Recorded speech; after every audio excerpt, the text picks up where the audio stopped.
So, but let's see. Oh, that's the Aston car. That's the Dalalana car, I think. Yeah, it will be. That is the 98 Aston, currently with Lauda, Matthias Lauda, the son of Nicky, in the car. And that car has stopped out on circuit on the inside line of the run up the Dunlop curves. So worst possible place just after the pit lane exit. Yeah. He's trying to get the car refired. You've now got 8.2 miles to drive the car to get it back again. That could be a race-ending position to break down. Because if the car can't go another mile, well, that's game over. Back on board with the leading car in LMP2, the Signatech Alpine, which has been ticking over for the entirety of the 6 hours we've been here. Yeah, and Rick Lielmi feels like he's been in that car forever now. Yeah, he does, doesn't he? He'll be coming out at the next stop, that's for sure. And we know that Will Stevens will be coming out, and Roman Ruznov going into the G-Drive car. But Victor Scheitar... He's only recently got in. Yeah, he's done a bloody good job. You know, he's into his second stint now, just into his second stint. Nick Leventis has slipped quite a long way behind those guys now. So it does look to me like the Straka podium is gone. I think that one, no chance of pulling that one back through now. There's the Pegasus car, number 28. Yeah. So is he going to get that car refired? It looked like almost like he was trying to bump start it in reverse as he was rolling back down the hill. But clearly he's got power. The battery master switch is on. He's cycling the ignition because the headlights are flashing. But it did look like he was just trying to coast it backwards down the hill and just boom, you know, right, got it. I do believe Herr Dumbrek just popped his head into the commentary box. He did. Peter's been in to get himself ready for Dumbrek-san. Doing very well. A long time in Japan. You be careful. Oh yeah. That was a sign of respect. That wasn't a sign of criticism at all. The 97 Aston is back in, according to Louise. My word, that didn't sound nice in the eardrums there as it fired up. Fernando Reis in the pits, of course. Next, slow at zone 35. Slow zone at 1, 2, and 3. That's for the Aston, of course. So that is going into the Ford chicanes, down the straight, and in through the sweep to the Dunlop curves. But it's looking good. The class leaders in the 4 classes is the way it is with 3 laps to go. Davidson in the Toyota leads by... 3 hours to go. 3 hours to go, sorry. 3 hours to go. You're used to this sprint racing. I know I am. 3 hours to go, not 3 laps. 3 hours to go. Jani, 1 minute, 9.4 seconds is the gap. Stéphane Sarrazin is a further 54 seconds adrift. And that means that all 3 cars with 3 hours to go are still on the lead lap. This could go any way. The Audis are still knocking on the door, 4th and 5th position, so if any one of the top 3 falters, they will be in there to snatch a podium, because you do have to cross the line. Then it is the LMP2 categories.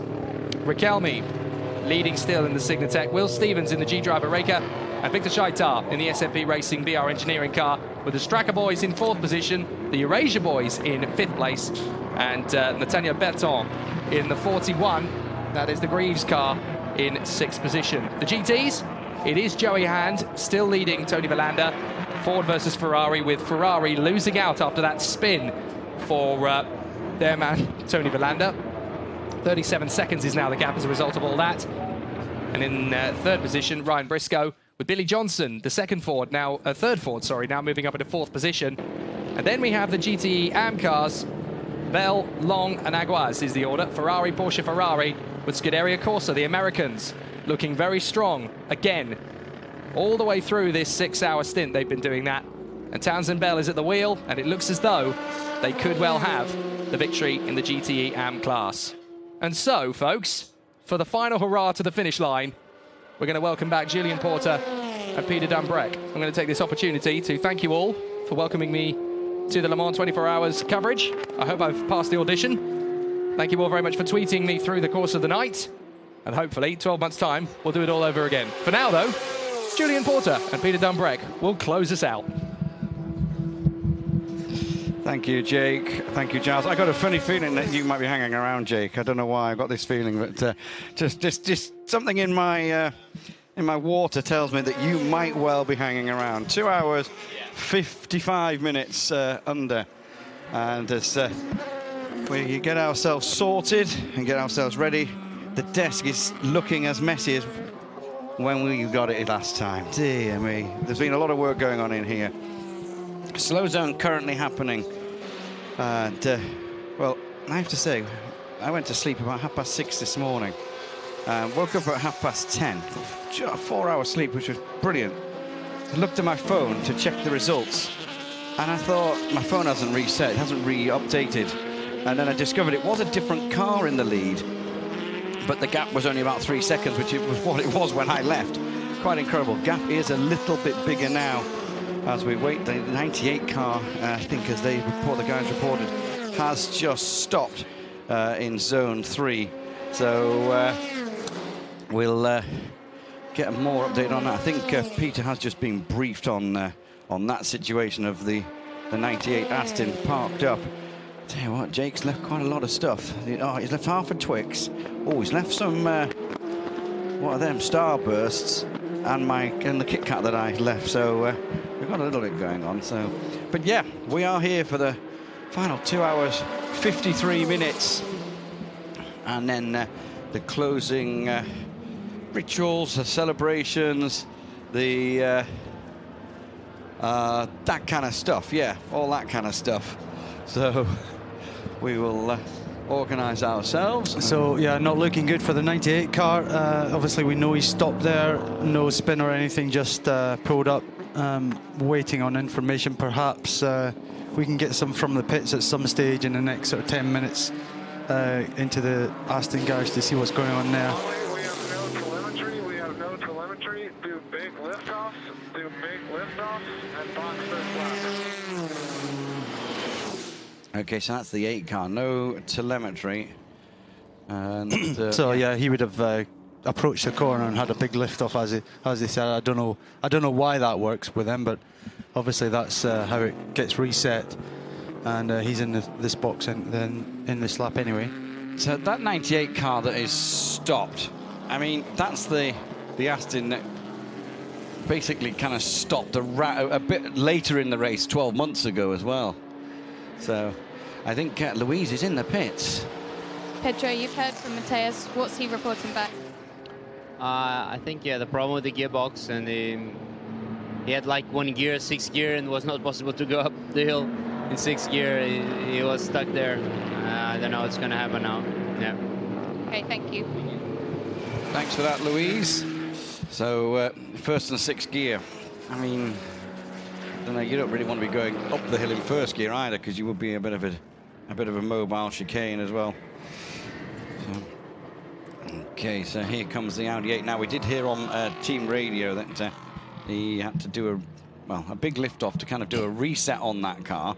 Yeah. And on its way in. So he's been in an hour and 54 as well, and changing tyres, so he may well be getting out for the last time, Oliver Jarvis. Any driver waiting there? So no, it looks like he might just stay in, actually. I don't think there's a driver handy. He won't do the rest of the race, though, will he? No. He's been in an hour and 54, it said, so certainly not. Oh yeah, I didn't notice that. I was looking at the result, the main leaderboard. Louise saying that obviously between our stint, this car's had some repair work on the front end of it. I think there's quite a few cars now. Just reading a tweet just as we were finishing lunch. It was a bit of a dash to lunch, but we got some lunch there, and I discovered that the 44 Manor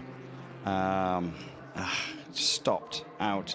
Looked like it. I can't quite get, as daft as it sounds, can't quite get the full report on it, but the Le Mans tweeting that it's crashed, but Manor just saying that was it. It's been emotional. They'd enjoyed it. They'd led it, and they were now out. Yeah, considering they've come from they've pretty much done everything now. Manor have all through the junior single-seater formula, and now into P2. Obviously P1, F1 as well. So John Booth there and his wife I saw earlier on yesterday, and looked in high spirits. And I think the car was going very well at the time, but you know, this place can be very brutal. We know that, and there's a lot of cars fall by the wayside. And when they fall by the wayside with 2 hours and 49 to go, it's that much harder. If you go out and after.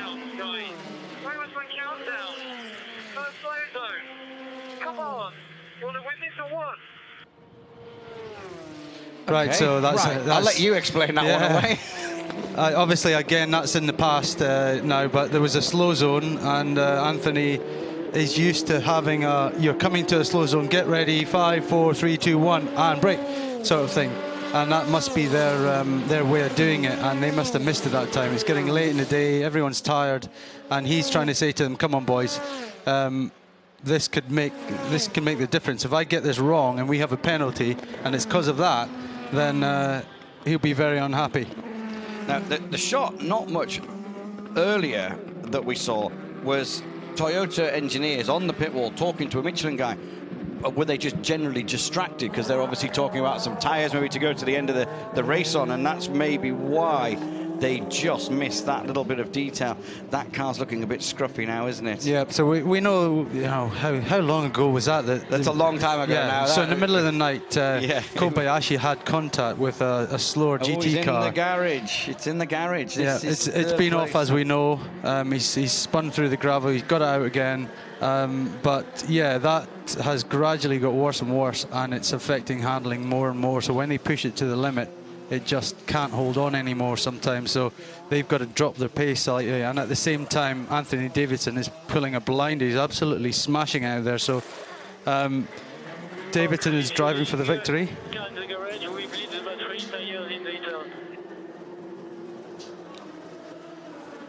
I didn't really know what that was. I thought they said we bleed the clutch, but I don't think it would be that. So yeah, I'm not sure myself. Front end cars, they have plenty of time behind them, so they can do this and they can make sure that it's right.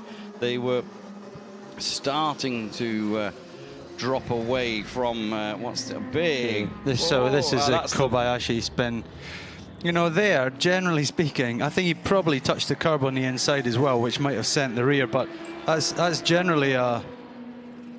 Oh, that's good. He managed to use a bit of there's not many four-wheel drive action to get the car out. Not many cars get out. But that's traditionally an understeer corner because it's off camber. But obviously with this aero imbalance, it's just sent the rear end round on him, and he just didn't expect it, and it's cost more time. It's made more damage on the car, and that's playing into the hands of the number 2 and the number 5. Do you think? I mean, that's gone into the garage there. Do you think potentially they're going to change? They're underneath it. They've got it in the air. They might be putting a floor on that now because it's just seemed to have been getting more difficult to drive. They've got lots of laps behind them. They don't have to worry about that. Let's just make this a bit more stable for the last 2 hours, 45 minutes or so, just so that they don't make a mistake now. We've got a bit of time in hand. I'm not saying that's what they are doing, but there's potential for that. Yeah, I mean, we don't know how bad it is. If it's bad enough to bring the car in like that, then yeah, they have got a bit of time. But, you know, I'm sure that crew are still fighting. They're still hoping that something might happen to the 5 and the 2 ahead.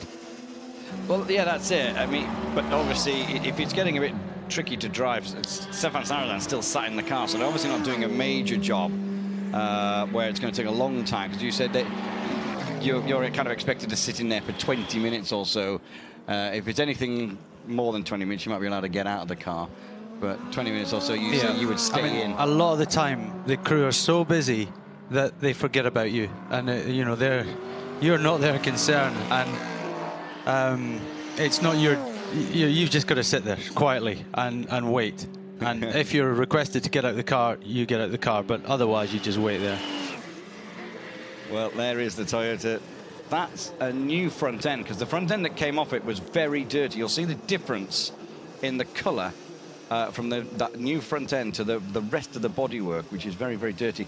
So that off might have caused just a little bit more damage to and it was making the imbalance even more. So they might have tried to change the balance a bit and get it a bit more solid on the rear. So the second place P2 car, Will Stevens in it. He's just come into the pits. So yeah, he's still circling round.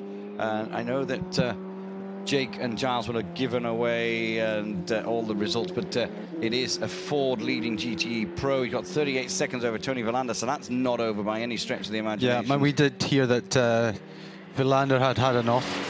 Probably the people watching know more than we do at the moment, but yeah, that's the reason why the Ford is now in the lead. Joey Hahn, has put in some strong stints. But that's the lone Ferrari fighting everyone now, Villander, and then you've got three Fords backing him up, and then you've got the 95 Aston sitting there in 5th position now. So they've dropped 1 position since we came off air 6 hours ago. So new front end on that. Here is our number 5 Toyota. This is in the lead. Tension is rising. 2 hours 44 minutes ago. Still a long way, in theory, of a normal world endurance race. We're just over halfway. The 6 hours they normally do, we're just over halfway. So it's still a lot of program to run through for these drivers. Or we're over 3.5 time. Yeah, but like if you were doing a 6 hour WEC race, with 2 hours 43 minutes to go, okay, you'd be just over halfway of your regular race. So yeah, true, but the cars have done a lot of they've had a lot happen to them. The drivers are tired, everyone is tired, and that's why that's part of the challenge of this race, is you have to get it straight in your head. I'm talking about that, we came off air at 6 a.m. and we went back to have a bit of a sleep in our little caravans, and I felt guilty. I felt guilty lying there with no pressure at all, knowing that some of my mates are out there, stomachs tied up in the fight for victory, and I've got no stress on me at all. The next thing I need to do is come. HV cooling, it's HV cooling. Right, so he's cooling the HC. So hybrid.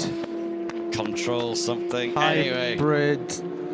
Anyway, they're cooling something, but Anthony obviously knows that the 6 car is in the pits. And he's worried about the same thing happened to him. Yeah. Oh, dear me. So, all these thoughts are going through his head. He's pushing hard. He knows there's not so long to go now.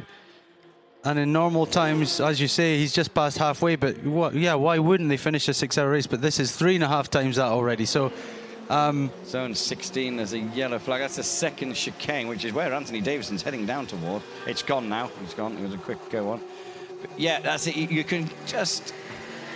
I don't know Anthony Davison, but you can just kind of feel there that there's just as you say, a little bit of stress. Just questioning what's going on, guys. We need to know what's going on. He's a very experienced driver. He's been through this situation before. He's been right up there on the podium, never won it yet, and he really wants to win it. And if he looks back and doesn't cover every base, if he looks back in a couple of days' time and say, "Oh, why didn't I do that? And why didn't I push the team into this and that?"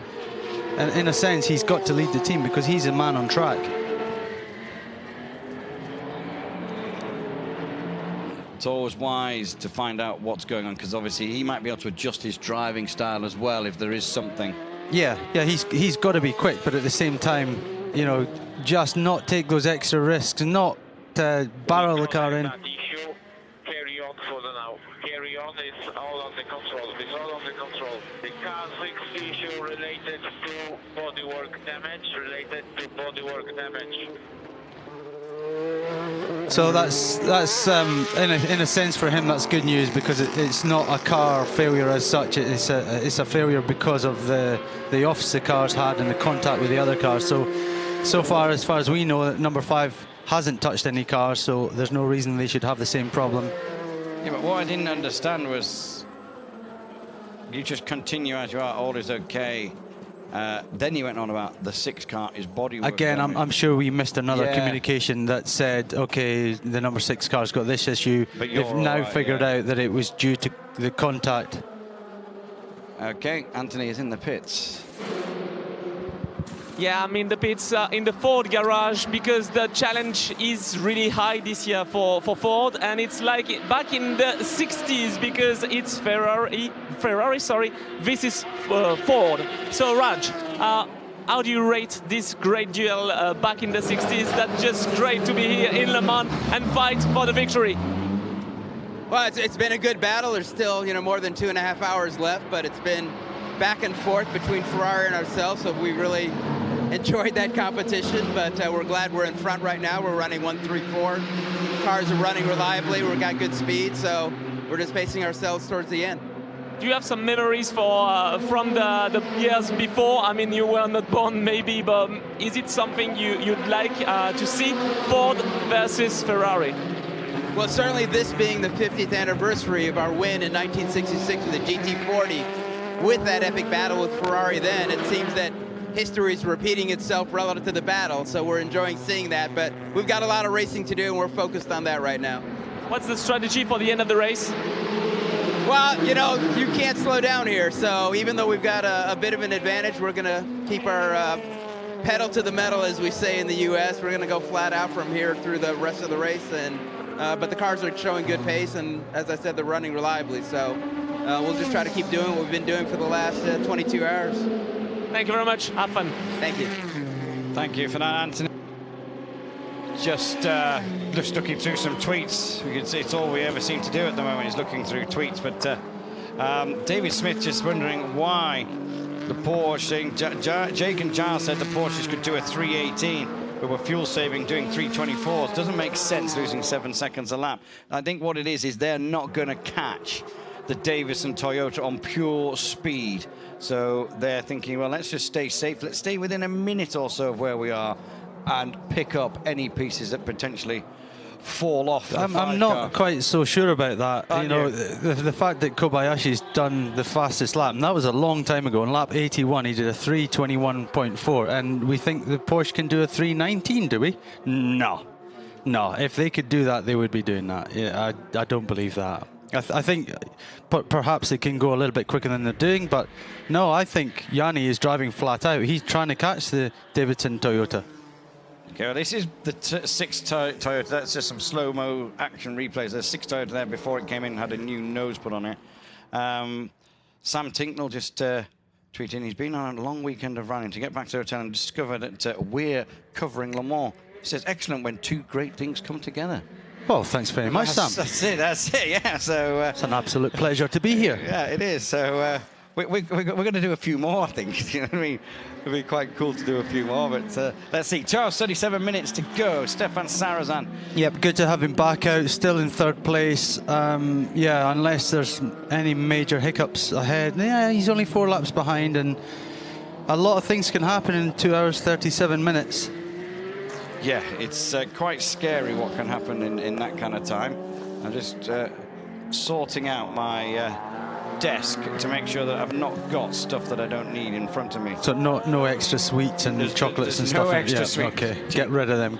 Jake's left the building. He obviously doesn't like the red ones. He obviously doesn't like the red and pink ones. Well, I'll have that. I like the red ones. Well, you can have the I'll red take them pink. home with me. That's it. Starburst on the... He obviously was desperate because he has left some red, but that's a whole bag. They're not just... Oh, hang on. I think they are all red. Oh, yeah. So, no, he just hasn't quite finished them yet. No, he just hasn't finished them, so...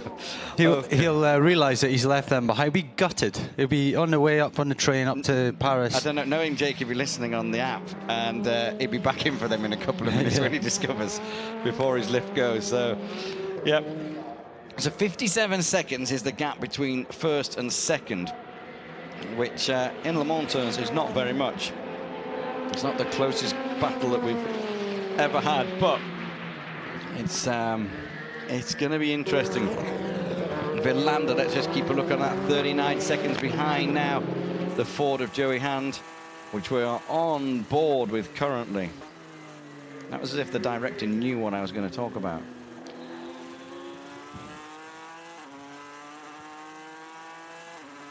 It still sounds, Audi going past, 21 hours, 24 minutes in, and still sounds as nice as it did all those hours ago.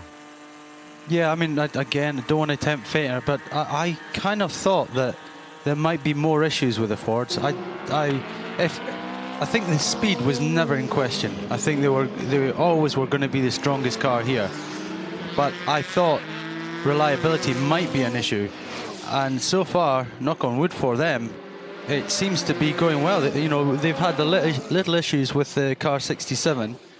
But Andy Prio's in the car, which that was again right at the start, wasn't it? That 67 problem. And so they're running down in 9th. The other two cars, Milner and the 51 Ferrari, are both out. So the last GT Ford 67 is running in effectively last place in Pro, but they're still running. And it's, you know, it sounds a bit corny, but it's an achievement to get to the finish at all. They have got a very, very strong driver lineup in that car. Yeah, as you said, there's so many hazards and so many things that can trip you up at them all over the race, the course of the race. And it's to have those experienced drivers in there, yeah, just makes that difference in tricky conditions like the race started in, just to get themselves all sorted there. You can see the paddles behind the steering wheel. You see him just flicking it up.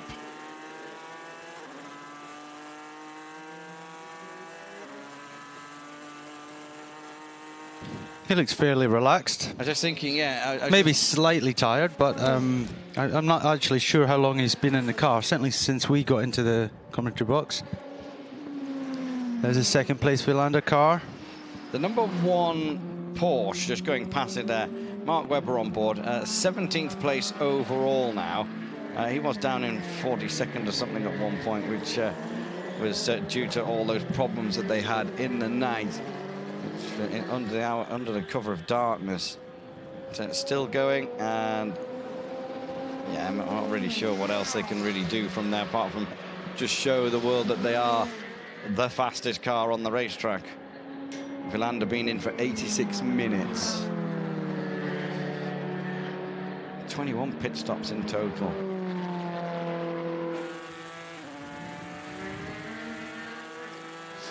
So it looks like since we left 6 hours ago, it's status quo with the 36 car LMP2.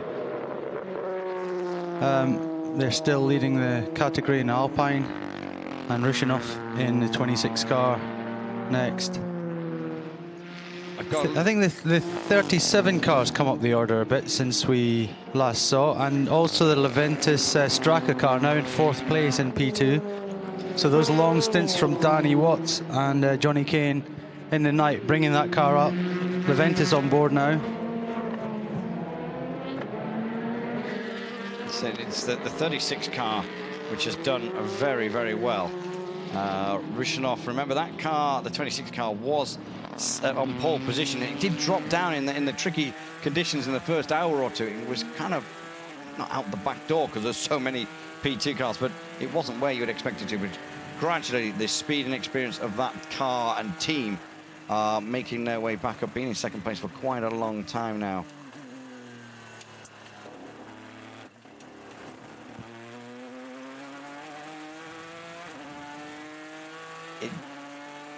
Without pointing out the obvious, it just looks like a Sunday drive. No, he's working the wheel still, but he's a smooth driver. Yeah. He's got a good style, nice and smooth, which is great around here. And once you get into a rhythm, and it's all about just, even if it's a pushing rhythm, it is all about staying in that rhythm.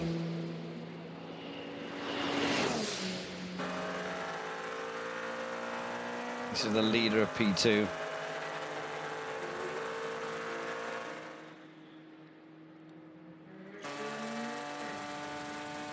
Gives you an indication that there's not that much difference in pace between a P2 car and a good GT car. Well, we did see that in the dark, didn't we? Sometimes that the P2s were just struggling to get past. It can be difficult. If you've got one of the bronze drivers in a P2 and a platinum driver in a fast GT car, quite often they're battling each other, and effectively the P2 car's getting in the way because he might be slower in the corners but faster down the straights, but only just. So quite often we've seen that in the past where the GT drivers are calling for the P2 cars to just get out of the way, or even for them to get some kind of a faster engine so that they can actually make the difference, and so it's easier for them to go a little bit faster than the GT cars. So nice and easy through that one. He's not right up to the barriers late in the day. He's not taking any big risks, but he's running where? He's down in 4th place, Olivier Pla. But Ford kind of have it covered at the moment. It could become a Vilander party if Joey Hand has a problem, and a Ferrari party. But yeah, looking down the order, Ferrari still in the lead in Pro-Am class. Townsend Bell again, when we left he was there. Pat Long was second when we left 6 hours ago. He's there again now. So not much changing down there. There's 3 Ferraris in the top 4 and a Porsche in 2nd place. Nice to see Adam Carroll up there in 5th place as well overall in the GT Am. And we know quite a few cars have had issues and now stop. And the last one we saw wasn't, I was going to say Nicky Lauda there, Matthias Lauda. Stopped in the 98 Aston for, what did Pedro Lamy say the problem was? Only 1st and 6 gears. Yeah, he'd lost his gears and he just effectively couldn't drive around the track. So that car is out, I would have thought. It's somewhere up at Dunlop, isn't it? It's parked in and amongst that area. So the gap at the front could be traffic, but it's just come down by 3 or so seconds. Yeah, Gianni's he's lapping consistently in the 322s. Davidson last time around 325. Maybe a bit of traffic, or maybe just being told to ease off slightly and make sure the car makes it home.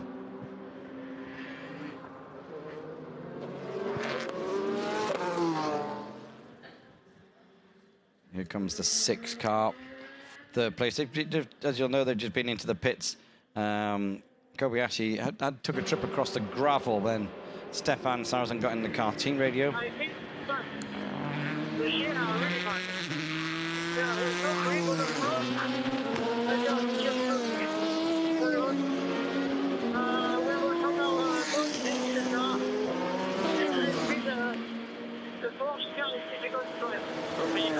We need to survive until the end. We need to survive. We are 3 laps down to the leader and 7 laps ahead of Jarvis. Yes, I just did the vehicle. So yeah, confirmation from Sarrazin there that the car is very difficult to drive with its various problems through the night and I mean, this is what makes a difference in Le Mans. If you keep it clean and tidy and you don't have any offs, you don't damage your car, that's easier to drive towards the end of the race, and that's what Davidson's having right now. And with Sarrazin, he's really on the limit with the car, and he can't push it too hard because he risks going off and losing everything.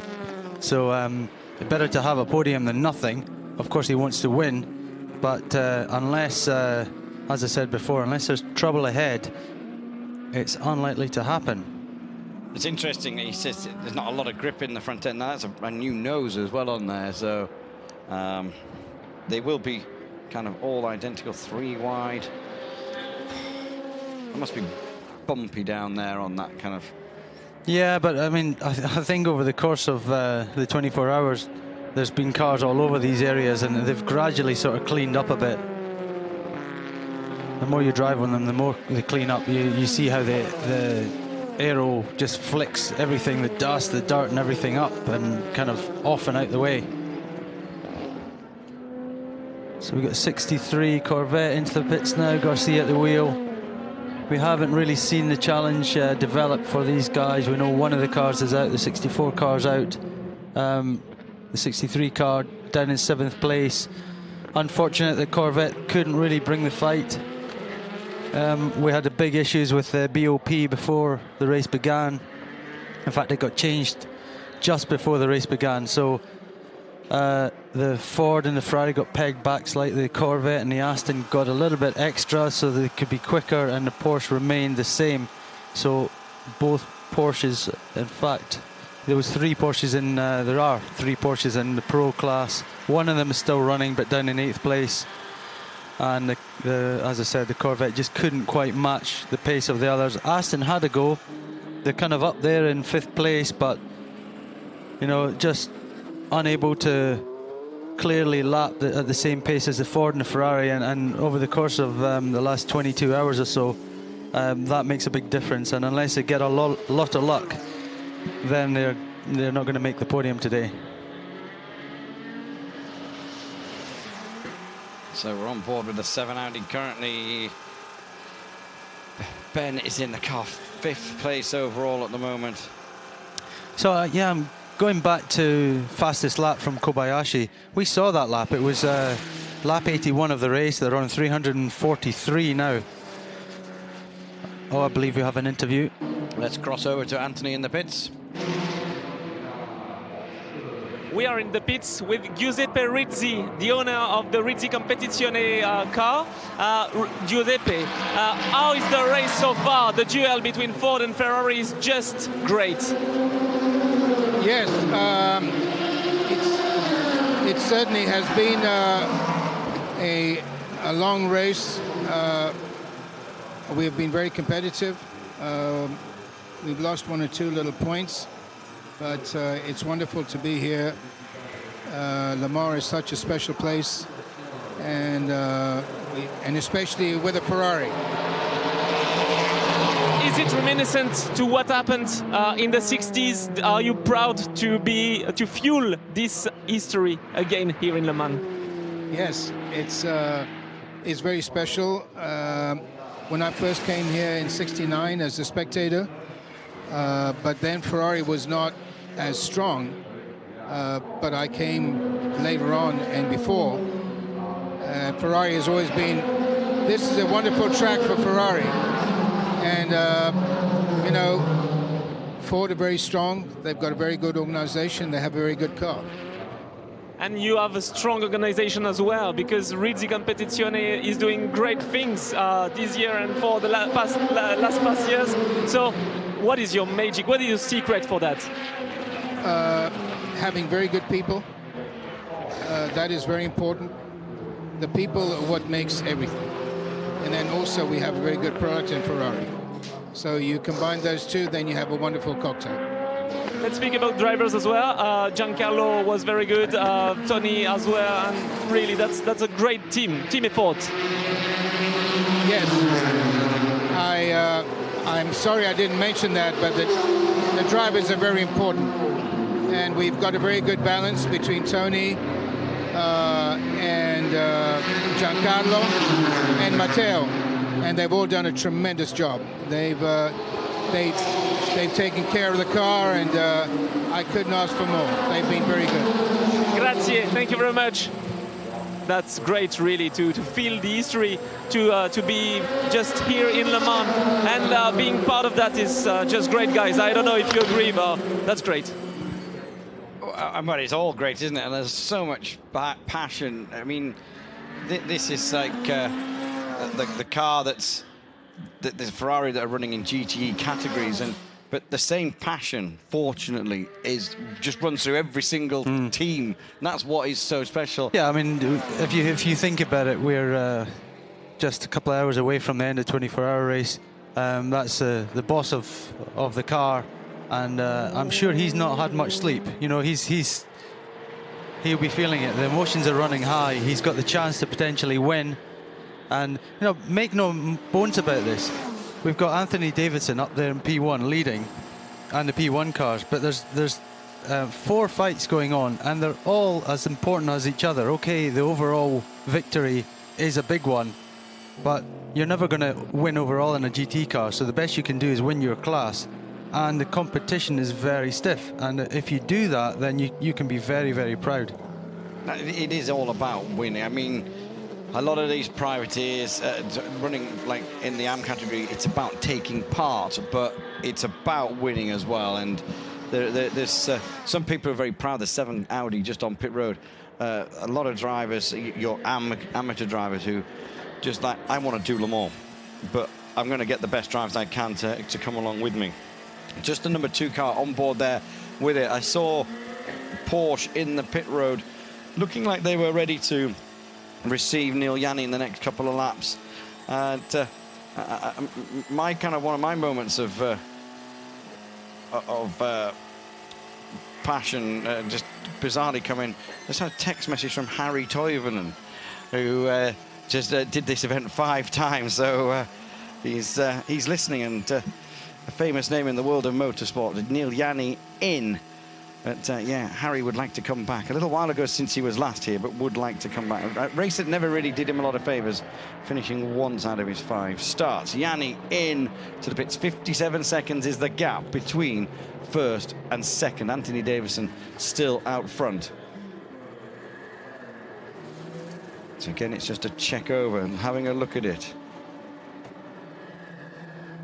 Photographer taking pictures. I'm not sure whether he's a photographer, general photographer, or a Porsche photographer. And the reason why I say that is purely and simply because you're getting very close and very intimate, so to speak, with that car, looking at stuff that normally teams wouldn't want people to look at. So I suspect if he takes a load of pictures underneath, they can download them, they can study it, and just to make sure that everything is underneath. I might be completely wrong on that, but we do see teams kind of employing photographers to do stuff and check stuff. But Neel Jani on his way back out. Yeah, we're seeing a penalty for Christina Nielsen in the Ferrari, number 60, P6 in the AM class. So that's going to cost her a little bit. She's got a drive-through penalty for refueling with the engine running.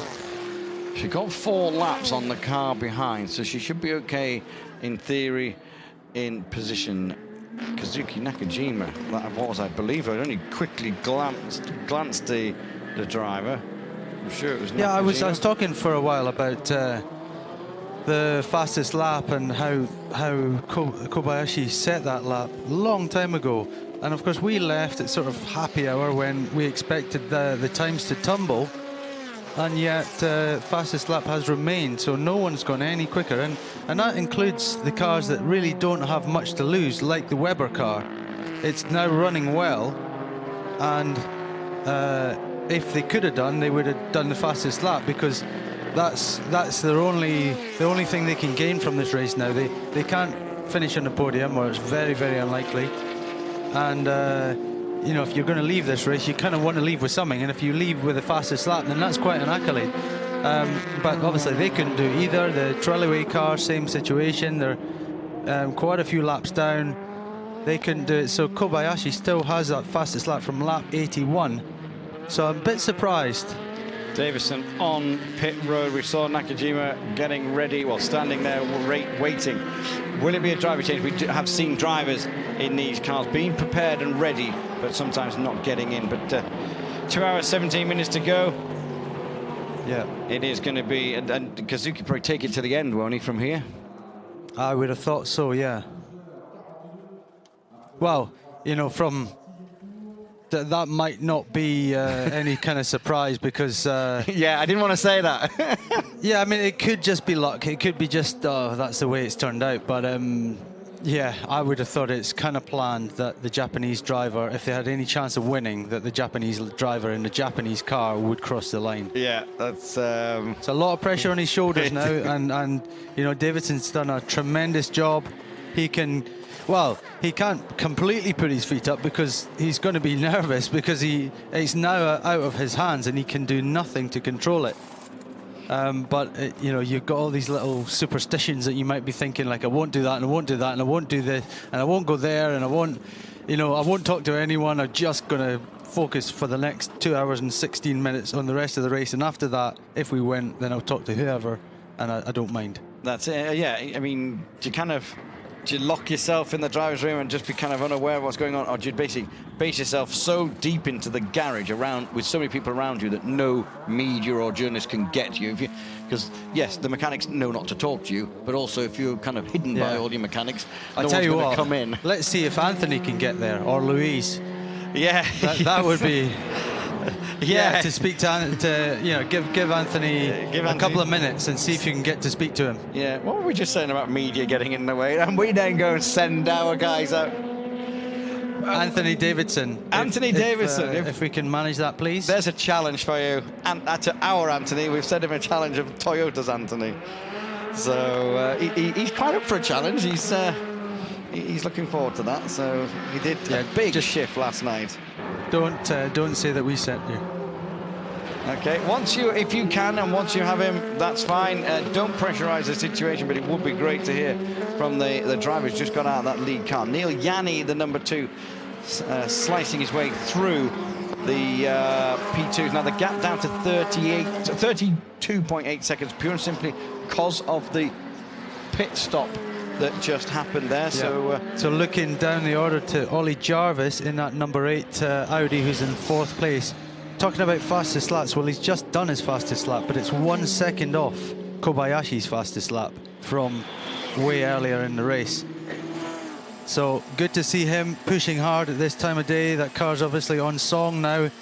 Both the Audis, as we know, have had issues all week, really. All little things, just not putting them on the back foot and just kind of scuppering their chances.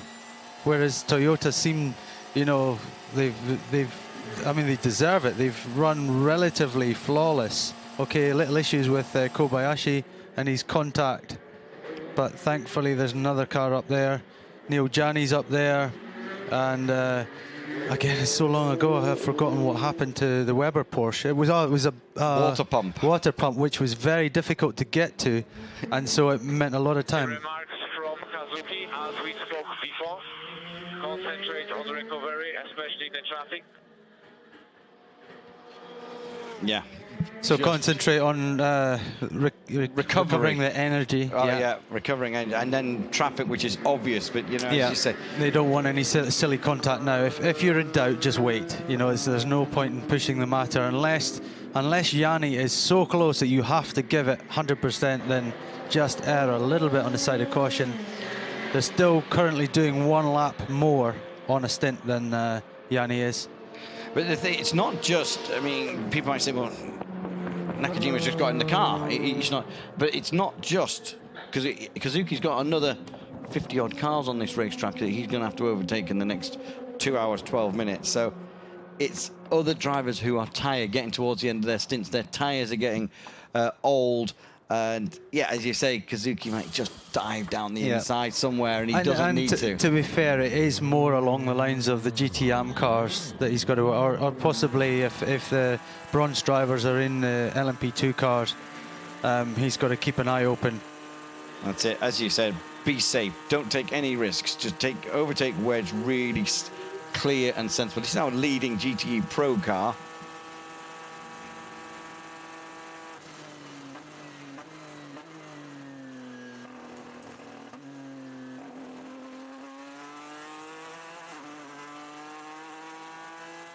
It's a great noise. It's almost the best place to be in the car now, because away from all of the hype building up around the pit garage. Yeah, as I said, when it's in your control and you can dictate, then it's almost better to be there. When you're sitting in the pits and you know you're done for the day, and you're sitting in a position that could potentially win, in a sense you're glad that your teammate's in it and not you. But in the other sense, it's like, well, I can't do anything. I'm nervous, but I'm completely out of control. And you know, it's all on the driver who's driving now and the team to make sure that car comes home.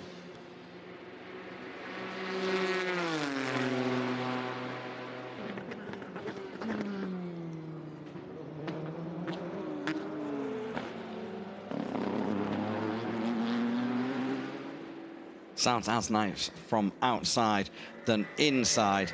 This is the leader of the GTE Pro category, Joey Hand in this Ford.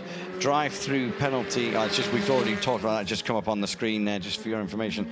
Car 60 drive-through penalty. That is the Danish Ferrari. Christina Nielsen aboard it at the moment. She's in the pits now, so I suspect she's serving that penalty. It's a couple of Twitter notifications coming in.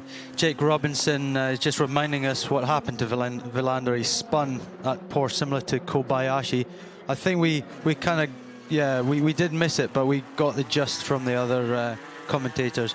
Sam Ticknell thinks maybe I should join you on a WRC event. Yeah, why not? I like a bit of rallying. You like a bit of rallying? Philip Bond, who I think he's got good knowledge himself, he's asking us the last time before that a major manufacturer won its class debut at Le Mans, and to be honest, I have not a clue. So Phil, I think you can probably work that one out. You've got more knowledge than us on that one. So just a shot there from our TV director for the girls. They're waking up. Shot of Patrick Dempsey in the pit garage. And you talk about passion, you talk about emotion and what it means. Dempsey on the podium last year was just incredible. It was like he's had big blockbuster movies, but it didn't seem to matter from what he did last year getting on the podium here. I think it was a massive thing for him. He was kind of helped out towards the end, and it did look like at one stage that the way he was coming up from 5th, 4th, up to 3rd, and he finished 2nd in the end, didn't he? And it was, he benefited from that very late crash of the Aston 98 car, which moved him up, and it did look like his fairy tale might actually come true, and he might actually get a win out of this, but not in the end. But yeah, he's come back as a team manager. He even said he talked about the stress levels being even higher as a team manager, because he feels responsible for everyone and has to make sure everyone's okay, and that the drivers have what they need, etc. So Pat Long finally has actually dropped to 3rd place. Maybe he's changed over to Heinemeier Hansen as well. He's been in 2nd place for a long time. Aguas in the Ferrari, they had a slow start. He's in the car with Collard and 2 very, very fast drivers in that Ferrari 83 car. Gradually found their way back up after having early dramas in the race, but it's taken the best part of 22 hours to get back to 2nd place. Jeff Segal up in the 62 car Ferrari, done a great job. In fact, everyone in that car has done a great job. They've led for quite a while now, at least more than 12 hours anyway. So yeah, doing a great job there. And I mentioned for Rob Bell as well in the 61, 2 rookie teammates, first time here. They're 4th at the moment. Rob Bell's lapping very quickly. I think he's done a lot of this race, Rob has. When the others maybe do a couple of stints, he does 3 stints. So he must be a tired lad now. And surely on his last one now, I mean, he might be seeing it to the end. But at least only 2 hours and 7 minutes to go for him. And Adam Carroll up there as well in the 86 Golf Porsche. Again, problems for them in the past, but yeah, they're running nicely up in 5th place. Porsche, we know, is maybe not the car to have in the AM class. The Ferrari seems to be quicker, whereas the Ford seems to be slightly quicker than in the Pro class. Fisichella back in the 82 car now in 2nd place, so he will be there to finish off, I think. And Dirk Muller in the class leading 68 car, pole position man, late on the Wednesday night. Was it Wednesday? Yeah, Wednesday night, yeah. That long ago. It was that long ago, and they'd just done that driver change there. Dirk Muller on his outlap, and Joey Hand got out and he strapped Dirk in. He put the mesh across the door and everything, and it was a big pat on the leg, kind of like, go on, buddy. Just bring that home then, come on. That's the thing. All these guys, they're all mates as well as teammates. They have to get on well. They have to pass the car. They rely on each other to do a good job. And I think there's a lot of goodwill in motorsport, and especially when you get to this level. In the cut and thrust of Formula One, you see them always arguing and fighting amongst themselves, and the Hamilton and Rosberg dramas and everything, but they're in it for themselves. There's only one in the car, whereas here we've got 3 in the car, and they've all got to work together, and it's a totally different team aspect. Scott Dixon's eyes, he's just constantly, that's what he's looking at. He's constantly checking the mirrors. There's a P2 car coming, and well, yeah, he's at that point he's thinking, well, a number of things. He's thinking, right, when is this car going to... Team radio. Some radio. First and second are just in the pits for their out laps. That's a good lap. That'll help us quite a bit here. So yes, he's had a very good outlap, it seems like. Yeah, so he's thinking, when is this car going to get to me? Is he going to get to me before the chicane, or am I going to just block him and take the chicane, take the line on my own and hope that he doesn't hit me? Or, you know, all these little things going through his mind. And a lot of the time it's better just to lift that brief bit, because that P2 car might dive bomb him anyway. So if you just lift off, you make it easier for both of you. So you're just calculating all these things as you're approaching the corner, and bearing in mind everyone's tired now, so this is when the mistakes will happen. That's it. It's exactly what Nakajima was warned by his pit crew when he left. Just be safe, kind of thing. Just look after everything. And in that situation, yeah.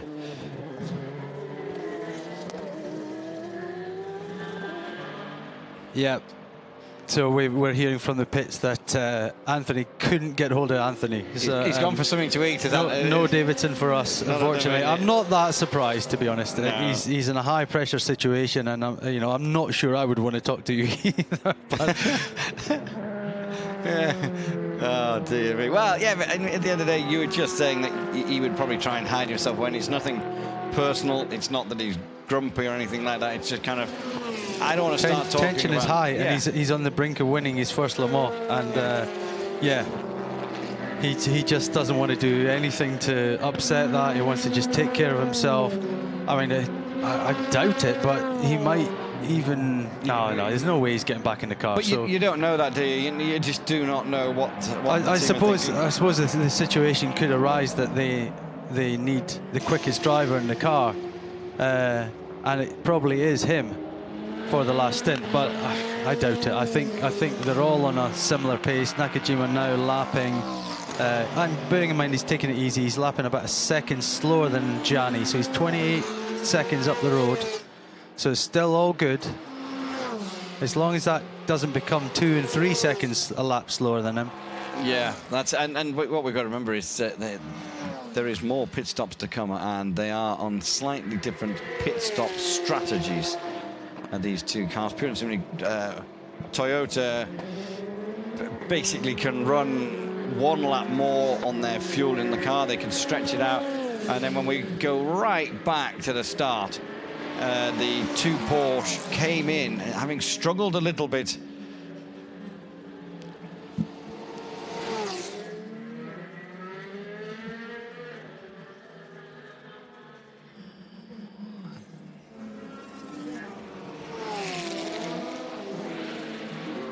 So we're getting some information from the pits that the Porsche boss engineer is making a hurried trip to the race director for some reason. Maybe that will become apparent, maybe not. But yeah, maybe. Yeah, it'd be interesting to see it could what be that he's is. trying to I don't know. Yeah, well, whatever. Get one over on Toyota for some reason. Yeah. Well, not for some reason, because we know what he's trying to do. But he might have found something that they're not doing right, or I'm not sure. Yeah. Well. Not long into our broadcast, when we came back, we did hear Anthony Davidson saying, "Come on, guys, where was my countdown?" We've got a pass going on here. It's not for position, but it's the. It's the leading 2 cars. It's a leading car getting passed by the second place car, taking a lap off him. But he's basically unlapping himself. So that is the lead in the second place car. Continue comme ça, on reste bien concentré.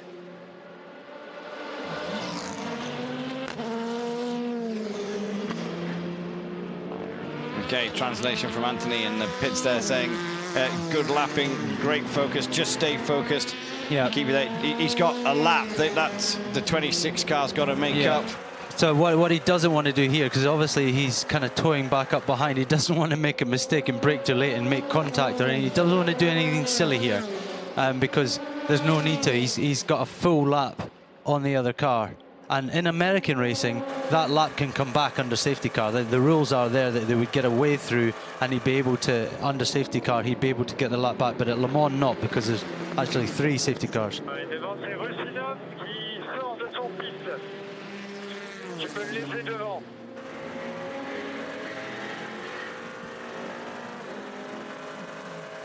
Right, so we're getting information that, of course, many viewers, listeners might be fluent in French more than we are, but yeah, he's been told to let the Russian off, who's just come out the pits, the 26 car, let him go by and don't worry about him. You're not fighting for position here because, as I said, he is 1 lap down, or not anymore, but he's very much nearly a lap. That's it. So I'm trying to think. I was going through basically what had happened to the Jani Porsche early on in the race with the strategies of pit stops and everything, because all these 3 cars at the front are running different strategies. And that car 2, the Porsche number 2, came into the pits very early on in the race, wasn't happy with the handling of the tyres, and changed drivers very early on, whereas all the others kept out on the same driver, even though they changed tyres. And that kind of put them on a different strategy. They're still on a different strategy. The gap is 28.5 seconds. Yeah, with Jani taking 6/10 off Nakajima the lap before, but as I said, it's not that much of a concern at the moment. We're under 2 hours to go, and it's the 5 Toyota leading, followed by the 2 Porsche. Then it's the 6 Toyota, followed by, in 4th and 5th, the 8 and 7 Audis. The 36 Alpine that we've just been on board, that leads not GT, it leads P2. The leader of GT Pro is there. That's the 68 Ford GT in 18th place overall, so inside the top 20. And the GTE AM leader is the 62 Ferrari 458 Italian in 27th place overall. So, yeah, another fight that's going on in P2. We've got Danny Watts in the car now. Danny will be in to finish the race, I would have thought. And he's only 1 lap down on the 3rd place car of Petrov. So he'll be trying to close that gap and hoping that perhaps something happens to that 37 car ahead so they can at least make the podium. That would be a big achievement for them. They've not had the best of years so far. In fact, they've not had the best a couple of years. They've been from P1 back to P2. They've tried some kind of the dome chassis, which didn't work for them. They've now got themselves a Gibson chassis, and yeah, seem to be up there fighting. Danny doing a great job as ever. A tweet from Aston Martin just a few minutes ago. They can confirm that the 98 V8 Vantage GT has retired. So that is confirmed. It was, I think it only had 1st and 6th gears. Yeah, that's what it did have. So disappointment for them. And yeah, kind of a year ago, it was a similar situation, a bit heavier contact with the wall, but a late retirement for that car. So we're watching the lead car. Getting quite a few tweets from, I mean, I posted a picture before we went off air of the wheel of the Porsche P1 car last night, and people asking, what can you list what all the buttons do? Not a clue, not a clue. Obviously there's the ones that are self-explanatory, but no, you would need a Porsche driver to be able to.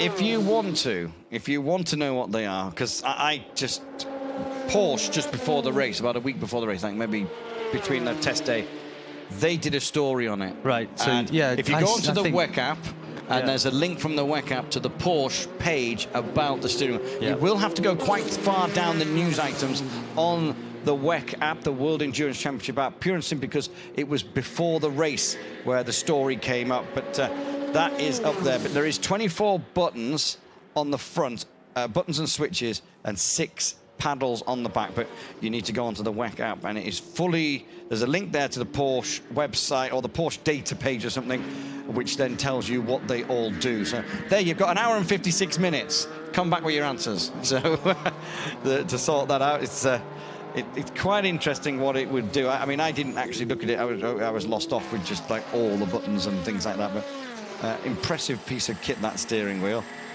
Be worth a few quid as well, no doubt. Yeah, it would be. He was just sat there, wasn't it, on the top of the desk when we walked past. It was that kind of.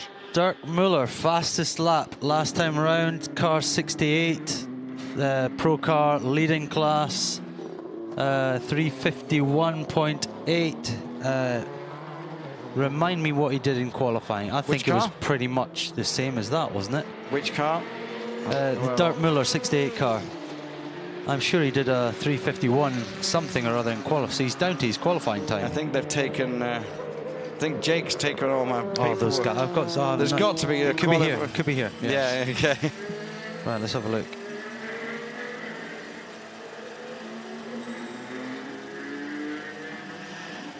Yeah, he did a 3:51 so no, he is 7/10 off at the moment, but still, to be anywhere near your qualifying time is pretty impressive. And at this stage of the race, he's obviously got his head down, he's pushing on, he's drawing a bit of a gap to Fisichella in the Ferrari behind. 40 seconds now.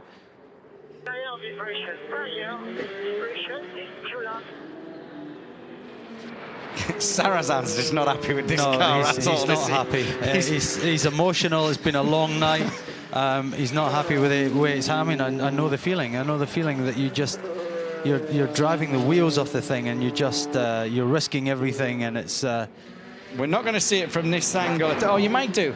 All that tape that they put on to try and make it a bit more nicer has blown off, and it's just now back to what it was. Gradually bits of the bodywork have broken off, and the more that comes off, the more aero it affects. He's not even using that carb anymore, so he's I haven't seen a Toyota flaw, but if you've been listening to us most of the broadcast, you will have discovered that we were very privileged to go into the Porsche garage, and I did see a few sets of flaws for their Porsche P1 car. And as beautiful as these cars are from the outside, you want to see what the floor looks like. It is a work of art. Just little tricks and bits of aero and flicks and curves all around the floors, and the Toyota one will be no different. And when there's a big hole in the side of it, and it's got bits missing off it, it's just not going to work very well. And the drivers, to be fair, I thought they might have changed that floor before, but I suppose they've got plenty of time in hand. They got 10 laps on the car behind them, which is this driver we're looking at, Lucas de Grassi. 1 hour 53 to go. The 8 car, the 7 car. Audi fans, it's not been your week at Le Mans. Yes, first on the road in Silverstone, then get disqualified because of a floor infringement. Winning this car, the 8 car, winning round 2 of the World Endurance Championship at Spa. There's Anna McNish. Our pit lane reporter Louise is back, and she was playing a game with Alan McNish the other night. We were trying to guess the celebrity, and then he gave us completely the wrong initials, wasn't he? I mean, we spent ages trying to work out who the celebrity was. And even when you did know the name, you didn't have a clue who it was. No idea who it was. Mind you, Keanu Reeves, he walked past me last night. Can you name him now? Can you remember his name? Jason Statham? Correct, yeah. Jason Statham. And I had no idea who he was until I got sent a picture of a friend of mine sent me a picture of him, and then I remembered who he was. You did say when you see him, you'd know who he was. But yeah, Keanu Reeves walked straight past me last night. I had no idea that I had him walking towards me as we were chatting away, and then Peter announced me as he went past. Obviously, you couldn't say anything as he was coming towards. Oh, look, there's Keanu. Well, yeah, I'm not that type of guy. No, you pointed him out after he'd gone past. Quietly. Yeah, quietly. I was kind of like, I didn't even see that, didn't notice that, and he was coming towards about 20 odd meters, 30 meters, and I suspect most girls would have collapsed and passed out. That's the thing. I mean, I'm always in a situation where you think, well, I quite respect Keanu Reeves. I think, he's done a good job. He's had a great career. I've enjoyed. Oh, sorry. Oh no, go on. Right. Yeah, I've enjoyed his films. I've seen a couple of. Oh, we are getting ready.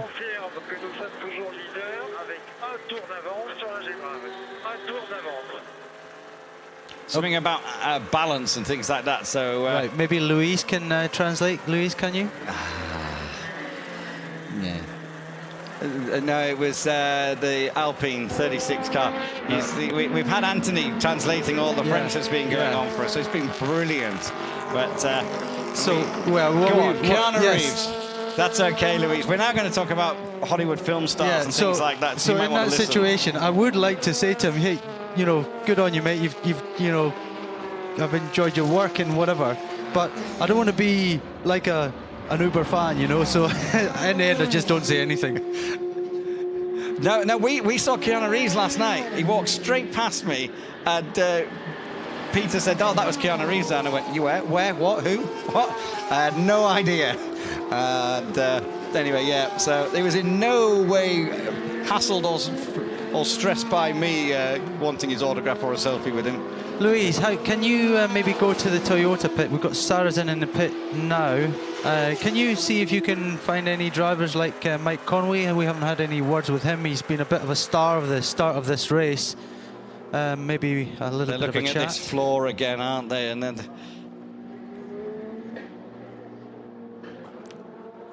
so it's a bit messy, the side pod of that car, but it has been messy since the dark. I mean, we still don't even know who Kobayashi hit. He doesn't even know who he hit. When we did the interview with him after he got out of his stage, there was no footage of it. It was an Amcam that it was an Amcar that either he hit or hit him. One of those manoeuvres. But sadly, you know, with this being the race it is, and with it being like a sprint 24-hour race nowadays, those little things, they're the things that make the difference. They're the things that mean that you finish third instead of potentially winning it. So we're on board, or we're looking at Dirk Muller again. As I said, he's driving very quick. The fastest laps are going in for Dixon now in the other Ford, the 69 in third place. He's only 19 seconds behind Fisichella now. I know they've all got pit stops to go, but they were telling Scott Dixon, weren't they, as well? Just keep this up.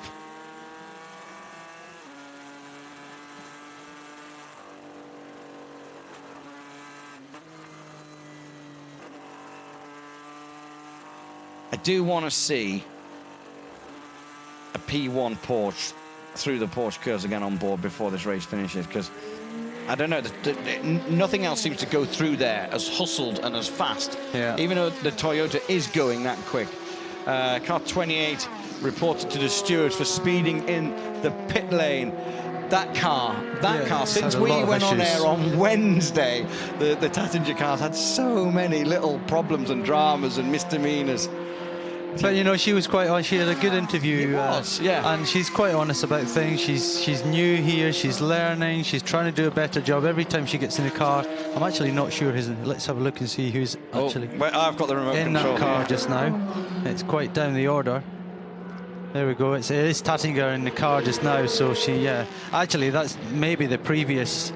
It could have been the previous driver when they swapped. Yeah. Who got the penalty. Got a replay going on here. So it's a 78. This was the car that was 57. right at the front of this amateur battle ages ago. Like yes, it was. They've had issues though, and that Corvette looks to be trying to drive by it. That is a fight. Is it a fight for position?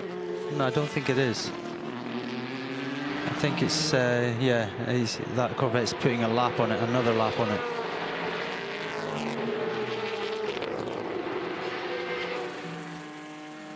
Okay, well, Nakajima is in the car. Louise is talking to us in the pits. Nakajima is in the 5 car and Sarrazin in the 6 car. I'm just thinking you might not get to speak to anyone from the 5 car. You might not get to speak to anyone from the 6 car. But I'd like to hear a bit from Mike Conway. Maybe you've spoken to him already and we weren't on air at the time. But he had a stunning start to the race all those hours ago. And I just wanted to hear his opinions. There's a yellow flag at zone 30. It was out and back in very, very quickly. So could have just been somebody having a bit of a trip wide. The 66 car. That is 4th place a GT Pro car in pit road. Now, as you said about half an hour ago now, it's amazing how quickly time flies. But whatever category you're in, winning your category is the most important thing. And this is our lead car. This is this is the Scott Dixon car who's trying to catch the Ferrari in front of them, wringing the neck out of it, and that P1 car just comes whizzing past. And they are driving as hard as their cars will go, even though that's even a P2 car. It's not even a P1. Oh, wasn't it P1? It was P2. Oh, yeah. I think we're looking at 36 anyway. That's the leader of the P2. Maybe it was a different image. Maybe, I'm not sure. It did seem to go past very, very quickly. 2 Aston Martins in the distance. We've got 3 P2 cars in amongst them. This is the lead car, as you said, and then just in front of it is the second place car. The second place car, originally has overtaken and unlapped itself, and basically has a whole car 67 off track but continues. That's Andy Prio.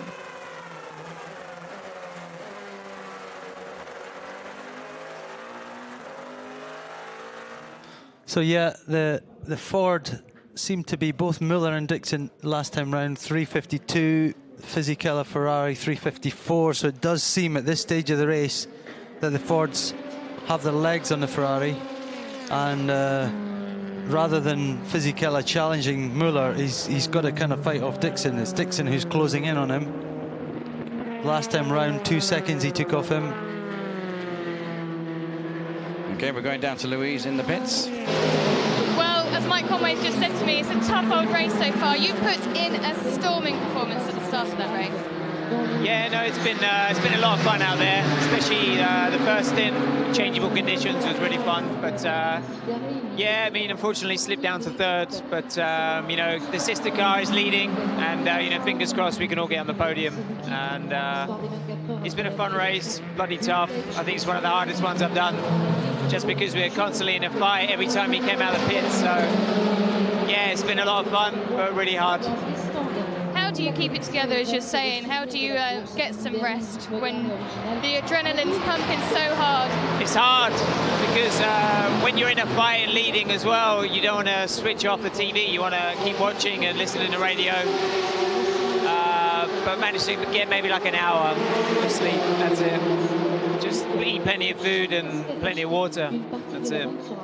You feeling confident with the car? Yeah, we had to come in for a repair to make sure we could get home okay. So hopefully, fingers crossed, we'll be good. But still, these last 2 hours seem to be taking forever. Thanks very much. Well, obviously exhausted. Mike Conway there. Thank you, Louise. Yeah, the final 2 hours, it's amazing how quickly it whizzes over, but these last hour and 43 minutes now. Yeah, good to hear from him though, and you know, he's keeping his head up. He's, you know, he obviously he does want to win, but the second best thing is to have a teammate win, or you know, a sister car, and if they can make the podium as well, he'll be back to fight another day. Okay, that's a driver change for the P2 leader. And it's Nicolas Lapierre who will take the car to the finish. Which sounds like, you know, again, he's the safest, well, again, I hate saying things like this, but he generally is the safest pair of hands in that car. He's the fastest one in that car. So, yeah, get the other driver out. He's finished his stint. Again, done a great job. No need to hustle too hard. Just bring the car home safely.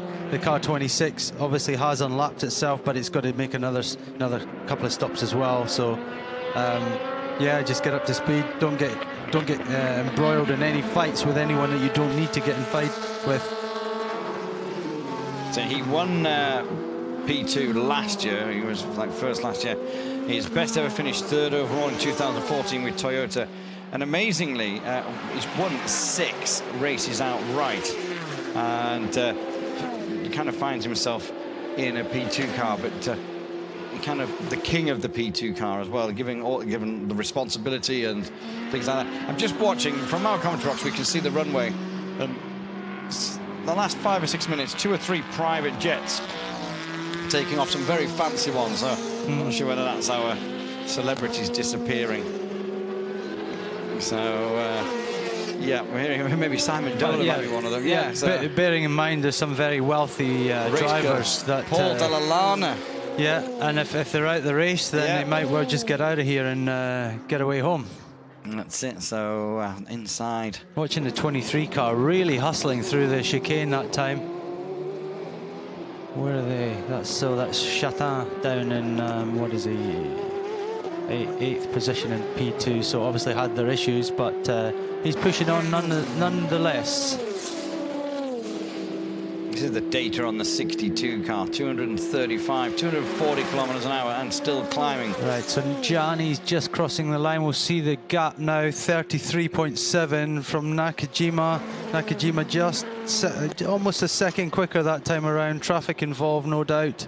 So the gap remaining about the same. That's what they need to do, just keep ticking away.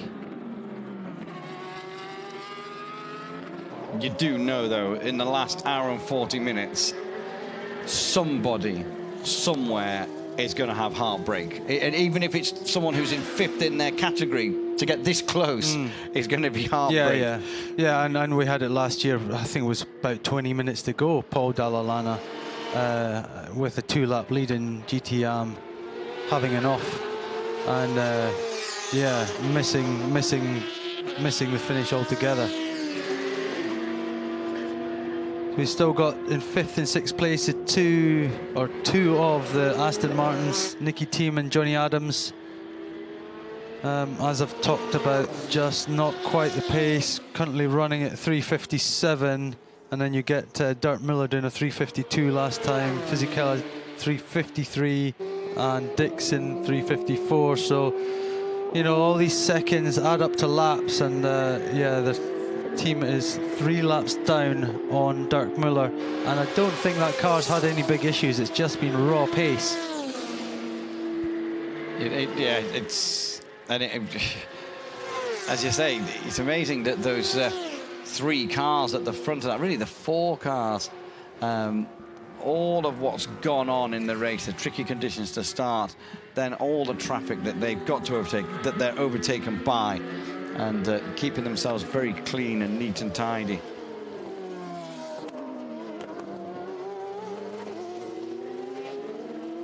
The 5 car on its way out, heading up. Here's the 2 car. It's just 33.9 seconds, as Peter said. Different pit stop strategies. An hour and 40 minutes to go. They can do approximately 45 minutes, roughly 45 minutes, on a tank of fuel. Porsche Team Radio. 3 laps to go, Neel. 3 laps to go on this team. Keep the lap times to the leader. Keep pushing. Keep them under pressure. They might make a mistake. Ruthless. So yeah, it's clear their strategy. Got another 3 laps on this. In fact, I did record last time they came in. What have you got there? 3, 4, 5. So 3 laps to go. That kind of sounds like they're doing 14 laps now. Is that, oh, I couldn't quite work out what he. I just all I heard. Let's wait till he. I remember this might be delayed. Yeah, so, I just heard him saying, keep pushing. Everyone can make mistakes. Keep pushing. Yeah. I mean, it's clear for them that they're not going to catch them on raw pace, but if they keep pushing, they might make them make a mistake. And you know, it's always easier being the guy who's chasing and pushing and catching the guy in front. The one under pressure is Nakajima right now, because he knows he's in the lead. He knows he's got a decent little bit of a gap, but he can't afford any mistakes. Saying that, he's just lapped very quickly, a 3:23.2 as opposed to Jani. Well, mind you, Jani's just crossed the line doing a 3:22.9, so he's responded again. And I suspect that the Nakajima time is these 2 cars that he's had to go past. We've got a GT Pro and a P2 car that the number 2 car's going to have to negotiate in amongst corners. It's got through one of them. It's going outside of both of them, but on different holes.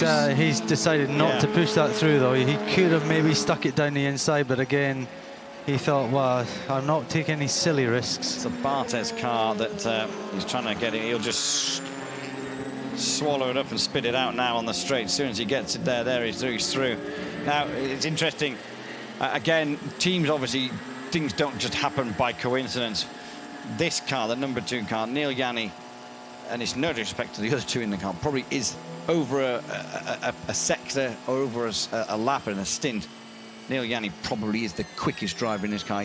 Last year, many pole positions, even stopped by Porsche, taking pole positions to help the other team. He happens to be in the car at the end when it might need that big push. So bit of high-fiving going on. Hour and 36 minutes. The number 6 Toyota. But yeah, so they've got their outright pure pace qualifying spec driver in the car of the number 2 car. So Dumas and Lieb just kind of like relaxing and watching what's going on. But you see there's a Toyota getting stuck in traffic. It is the 6 car though. Sarrazin, he's just not really happy with the handling of that thing. He's just got to get it around now for another 90 odd minutes and he will be fine. Yeah, last lap from Sarrazin at 3:31. So yeah, no doubt he had traffic, but I think he's you know, when you've got a car that's just not right for you, you can't push the issue. You can't just sail around the outside like you would normally, and then it costs you a 10th here, a 10th there, and all this time adds up to seconds. So as he crosses the line this time, let's see, does he? It's a 3:31, as you say. I mean, that's like 8 seconds down on his teammate. He did have traffic. He's got more traffic to negotiate. I wonder whether, with a few, I don't know, with a few minutes to go, whether they will. Mind you, they did talk about survival. Yes, they did talk about survival, which is what it's all about. It could be that car is slightly worse than we can see, and it is a case of, well, he can't afford to push it too hard, or it might not make it. So we've got a car drive-through penalty for speeding in the pit lane, car 28. That's the same one, isn't it?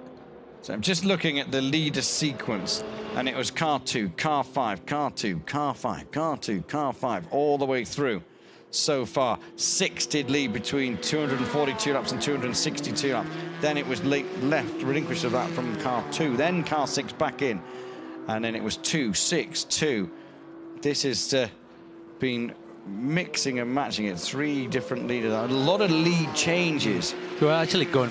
It's taking us back. Yeah, it's going back in time. Yeah, and then the number 1 car, before it had its problems, was leading. So that's 4 different cars. So yeah, we're going down towards the start, aren't we, here, which was under safety car at the first 57 minutes, I think it was. It was. So has Audi actually led this? Yes, there. One lap 16 to 17. Yes. Oh, and then the 7 car. So they've led 2 laps of this race, the Audi. So all of our main manufacturers in P1 have led this race at some point. But I'm sure Audi would have preferred a lot longer time up front. They've that was like 2 laps. That was like 2 laps. That's it. Currently in 4th and 5th. Okay, that was that penalty that you were just talking about, car 28, speeding in the pit lane, and the 7 car is in front. But they got that penalty a long time ago, so is that another one? Well, I'm not really sure. It could well be. So when they came in to do the penalty, they caught speeding again. Don't say that. So is this Fassler getting in the car? Driver change in the 7. So this will be a last driver change in the number 7 car. Just on the way in now. Do you reckon that the 6 car or the Toyota put Kobayashi in for the last stint? Not so much last stint, but the last few laps. So there's both their Japanese drivers in their cars going over the podium. You know, you might have a point there. So as we watch the number 28 coming into the pits for the drive-through penalty. But yes, if they are safe, and at the moment they have 9 laps. 9 laps over to Grassi. Yeah, you might well be right there. And if they can, thing is, I'm not sure. This race doesn't seem, at the moment anyway, to be going to go to anything more than just a 30-second lead. So they haven't got time to get into formation or anything like that, the 2 Toyotas, should they make it in first and third. The 6 car probably can back off and back off and back off and fall into the clutches of the 5 car. But it's, as you say, the 5 car is going to have to be on it at the moment still, all the way.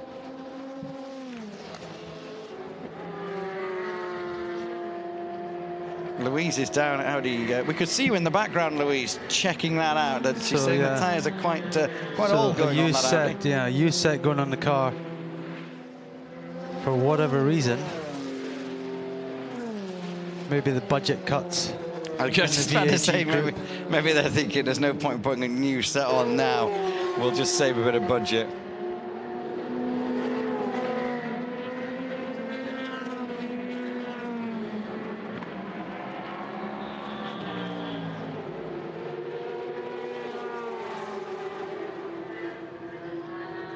There's not many better places to go motor racing in the world, is there? You just look at all the people. The grandstand's starting to fill back up now. People filtering back in to get a view of. And as my weather app predicted, after that initial rainfall, the heavy rainfall and the delayed sort of safety car start, we haven't had any more. And considering the amount of rain that's fallen this week since we got here, that's been quite a good thing. And it's helped dry everyone out a bit and bring people's minds up a bit and make them feel a bit better, because there's nothing worse than getting soaked for 24 hours. Yeah, it didn't look very promising. Okay, and the 31 car coming back out, been in the That's the Paul Mitchell car, isn't it? Yeah, been in the pitch for a while. The 30 car actually just coming past us as well. 2 cars in that team. Right, here's the number 2 car in for a little pit stop, checking it over, cleaning everything, fueling it. We've got people listening in Jamaica now. Watching, listening, not really sure if they're listening, but Sisu, shifter cart, he's listening. Greetings from Jamaica. So, people far and wide. I know there's people in the Formula One Media Centre listening as well. So the 2 car is back on the road. We are 90 minutes away from the end of the race. I'm just checking a little fact here. That's okay. You check before I. Is it how many little orange cones are on the exit of the pit lane? Because there's an awful lot of them. I didn't really notice them in the night. So Nakajima in the 5 Toyota, obviously still in the lead. There it is, followed by the number 2 Porsche, which is just now heading out of the pits and on an outlap. Then it is Stéphane Sarrazin with a slightly wounded Toyota. The 12 Rebellion coming in. They've got that sorted and fixed. Mark Webber in the number 1 Porsche, 15th place overall now. Not where they want to be, but when they were 47th or something last night, it's a whole lot better than that. The battle at the front of the P2s is still the 36, followed by the 26. It's 2 minutes 14 between them. Remember, the 36 car came in for a full service, which is why the gap's dropped basically just over a minute. It's now 2:14 rather than 1 lap. Yeah, the fact I was checking out was, I seem to remember Extreme Speed with a different sponsor, the tequila sponsor rather than the Paul Mitchell sponsor, winning Daytona 24 Hours this year and Sebring. And I'm just checking, is that really the case? And it seems so, yes. What car are you looking at? Because I might have that in my little book. 31?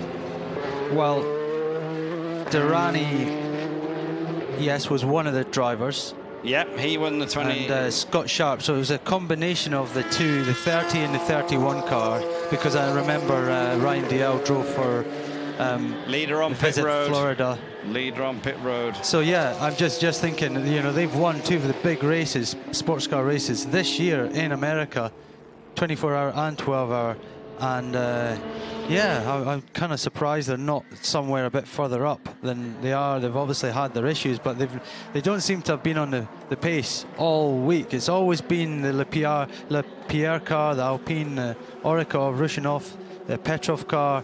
They're the cars that have been setting the pace, and yeah, the 30 and the 31 Ligier just haven't really been on the pace here. So yeah, just an interesting thing. They've completed 2 big 24-hour wins, and I'm sure they came here thinking, right, let's do the treble, but not to be. Fuel only for the 5 cars, so the same strategy, so to speak, as the 2 Porsche that was in just a lap before. So they're pitting 1 lap apart of those 2 cars.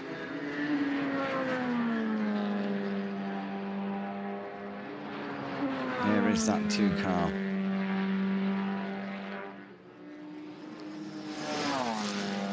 Incredible grip and downforce through the Porsche curves from these top P1 cars. The 5 car back on track and out underneath the Dunlop Bridge. Lead intact. He has a GTE Pro car to negotiate. He'll do that as they exit onto the Mulsanne Straight. Neel Jani riding the curve, whacking everything, still pushing. He was told not so long ago, keep the pressure on. Anybody can make a mistake. Yep, they certainly can. Them at any time.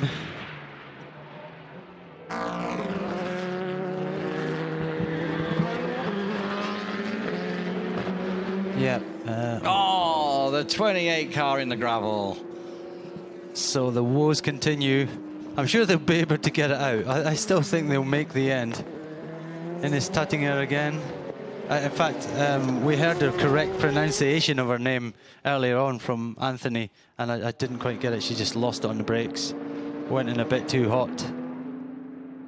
No harm done, I don't think, though. I think she should, well, they'll pull her out of there, and that'll cause a yellow flag zone, though, obviously. Yeah. But they need to get the tractor to that, get her over to the hard ground, and she could probably get back to the pits, have a quick clean out of the car, and get back on the road. Bearing in mind that car's just been through the pits for a drive-through penalty as well. So she's, yeah. It's to be fair, it's in the amount of problems that car's had, be it free practice, qualifying, the race. It's been in the wall, it's been in the tyres, it's been in the gravel, it's several times. It's amazing. How many times has it actually been off the track? Yeah. It's amazing. 10? Yeah. How have they not hit something harder the amount of times they've been off the road? So fair play to them. They keep having a little misdemeanors and little problems. You know, I think with every one of these little issues, it makes them even more adamant that they are going to get to the end. And that'd be a brilliant achievement for them. Really would. So, yeah, nothing changing down in the Pro and the AM class at the moment. Miller, Fisichella, Dixon, all holding station. Fisichella now in the pits for a scheduled stop. And Segal, Heinemeyer, Hansen and Collard in the AM class. Rob Bell there in 4th place. 82 car on pit road. I would think that Rob Bell has done lots. 12 hours of this race. I think he's probably driven for about 12 hours of this race. It's been a he's earned his money this weekend. Yeah, it's been a sterling effort.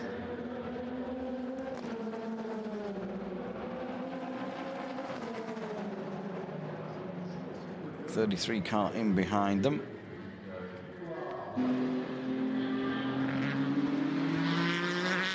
This is the leader in the GT Pro category. The car that's in the pits that we were just looking at, Fisichella, is trying to catch this car. Slow zone, zone 18, 19, 20. That'll be at the end of the Mulsanne straight. You know what? What? I might be wrong, and maybe the sound is wrong, but it did look like he didn't slow down in time. And look at his speed, 39 kilometers an hour. Okay. I mean, he was very, very slow, though, there, wasn't he, as well? Yeah, that's too slow. It's almost as if he's trying to make up for the fact that he came into the zone too quickly. And which there was one of these... And it doesn't work like that. No. If you're speeding in the zone, you're speeding in the zone. And there was one of the Fords last night that was being told it was a full course yellow, not a slow zone, and could you speed up, please? I can't remember which one that was. In the dead of the night, there was one of them thought they were in a... There was one of them in a what he believed was a slow zone, but it wasn't. Yeah. Fuel on the number 8 car. That's Lucas de Grassi on his way out. Right, what's going on here? 69 That's going to be car. a brave move. This is going to be a brave move. Oh, yeah. This 78 Porsche ticket, I'm not going to go through there either. So. No, yeah, who was that? That was Scott Dixon. Again, he's pushing to the limit. Maybe should have just held back for a second there and got through clean. But yeah, no harm done. Yeah, but he's probably trying to put Fisichella under some pressure, isn't he? He's 24 seconds behind Fisichella, so... So if in, well, it takes a while for it to come through, but if in 20 to 30 minutes we see a Ford having been speeding in a yellow zone, then we know what, well, I think I know what it was. That's it. But I'm constantly mistaken, so, you know, well, that's it. Give me the benefit of the doubt, Give please. me the benefit of the doubt. But also, obviously, whether we joined it, the picture didn't sync quite up with the audio. I'm not sure, and that's not a criticism by anyone, but potentially that could have been the case. And for Ford's sake, they will be hoping that was the case. This is Stéphane Sarrazin. Again, not using anywhere near the curb that he was using before. So we're in the slow zone now. 79 kilometers an hour, and we know the Ford was doing 38 or something like that, so he was doing half the speed that he should have been doing. I'm convinced he went in too quick and tried to balance it out by driving slower afterwards, and hoping that the authorities will say, yeah, fair enough, you missed the start of it and you slowed down and even the speed out, so fair enough, we can let you pass. So 1 and 2 running together. Now, if you're wondering how they're so precise at keeping the same speed in a slow zone, they have a button on the steering wheel. And if you look at my tweet from those cars, you can pick that button. Can you? Can you see that button? I'm going to now look for that button. It will say pit, pit limiter or, it's limit or what, you know. Right, let's have a look. Let's have a look. Peter's tweet. We've got lots of stuff. Pit, yeah, it's the bottom left button. Right, and the other thing is, they'll know, the car will know, depending on what gear you're in. So, in that 80 zone, oh, they're rubbing something. That's bodywork on that car. But hang on, I'm just looking. The Porsche steering wheel has a full course yellow button as well as a pit button. Oh, of course they do. They've got a full course yellow button. This is Tattinger. She's got a puncture. Pulled, yeah, she's been pulled out. That maybe was why it went so quickly. Possibly. Yep. So let's not blame her if that's the case. But it's a long way back. She's got to cruise back, and it's gradually going to rip that tyre apart and potentially damage the bodywork of the car. You see it there. You know, the more you run that tyre, the more the chance the carcass will just completely rip itself off the wheel. Look at it, race leader Nakajima. Still decent advantage. Got a bit of traffic ahead. He's got to take it easy. He's got, yeah, I mean, he can blast by these guys in the straight. It's best not to try and dive bomb them into the corners, but he's got 4 cars in front of him and 2 of them that are fighting each other. So he should be able to get all 4 of them down the straight. The 1 car's into the pits when we know the 2 cars running right beside it. So that's Neel Jani's just crossed the line, 32 seconds behind Nakajima. Very similar lap times because of the yellow flags. Tear off being pulled off on the windscreen of the #1 car.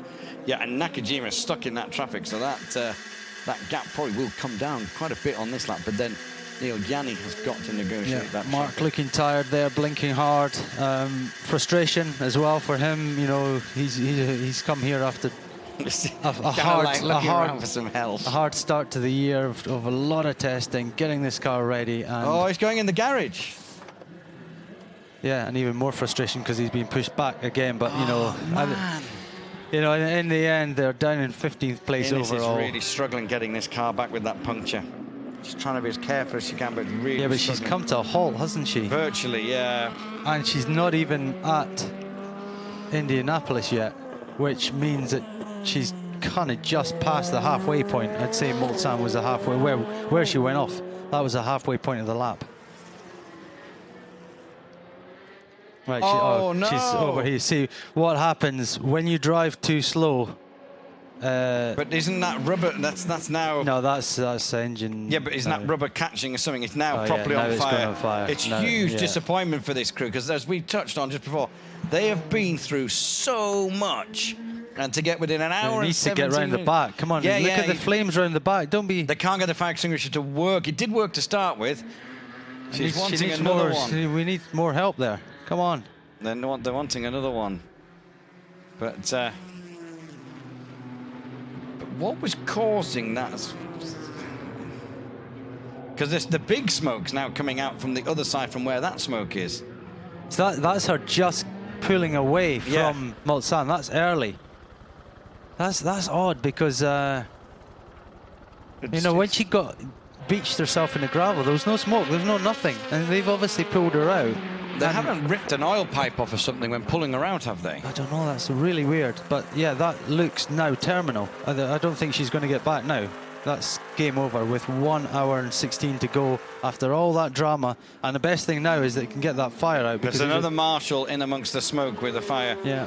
She stood there kind of, she's been told to get over to the other side of the wall, but she's kind of stood there shrugging her shoulders initially because... Yeah, right. Yeah, we don't know the reason for that or why it's happened. It looks like it's under control now, though. That's the main thing, and the car is in one piece. Well, she's in one piece, and the car is. A huge disappointment with so little time to go. But yeah, clearly a puncture on the car. She went straight in, so it's, you know, normally when you go in at an angle and you slide, that's when you could potentially give yourself a puncture. But yeah, straight in, meaning that perhaps she had that puncture as she went in anyway, because the car just suddenly snapped on her. Okay, there is going to be a slow zone in and around where that 28 car is. So now we've seen drivers, they work on the cars and everything like that. Whether they'll get a mechanic out to that area to kind of advise her and ask her to look at it and see what they can do to try and get that car back to the pits. So they can at least try and do a bit of a repair job to complete the final lap.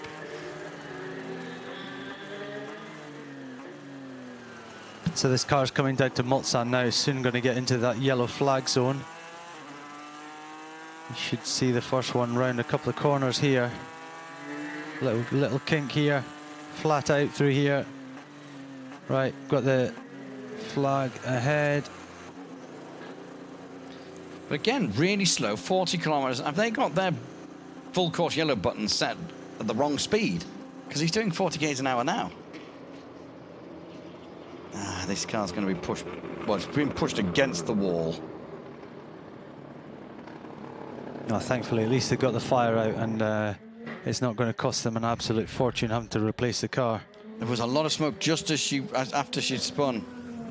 But oh yeah, we're looking at this car's been off. This could take us to the end of the race. This could take us to the end of the race. Off in the same corner several times. Look, these are all different incidents with the same car.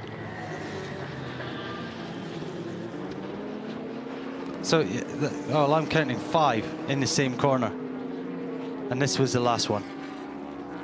And it's had other incidents in other corners. We know it's spun up at Dunlop as well. Yeah, and that's just the race. Ah, she's gutted, isn't she? Car being pushed, so she's just standing there. It's a long way for her to get back as well. Oh, there is a safety vehicle turning up. That might give her a lift.